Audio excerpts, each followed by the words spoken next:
నోటి క్యాన్సర్ పొగాకు నమలడం వల్ల వస్తుంది. ముఖేష్ పొగాకు నమలడం వల్ల నోటి క్యాన్సర్కి గురై చనిపోయాడు. అతనికి 2 ఫ్రెండ్స్ ఉన్నారు. ఒకరు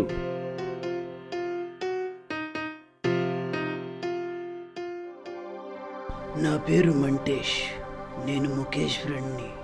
అతను పొగాకు నములుతాడు, నేను పొగాకు తాగుతాను. అంతే తేడా, మిగతా అదంతా సేమ్ టు సేమ్. నాకు లంగ్ క్యాన్సర్ వచ్చింది. బహుశా నేను బతకకపోవచ్చు. దురదృష్టం కొద్దీ మంటేష్ని కాపాడలేకపోయాం.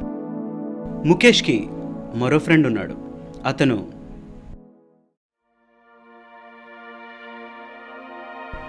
నా పేరు మట్టేష్, నేను మంటేష్ ఫ్రెండ్ని.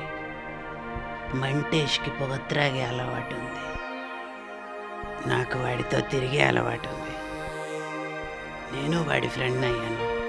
ఏదో నాకు క్యాన్సర్ వచ్చింది. బహుశా నేను బతకకపోవచ్చు.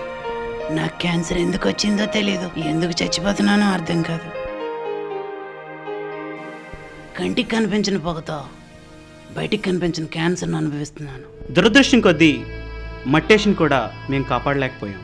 The relationship between cigarette and you must not be like a fish and water, but it should be like a fish and the fisherman.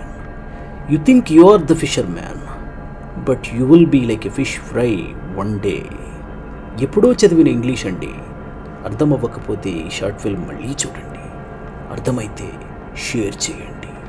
చూడు బ్రదర్, పరోక్ష ధూమపానం అంటే పక్క వీధికి వెళ్ళి పొగ తాగటం కాదు.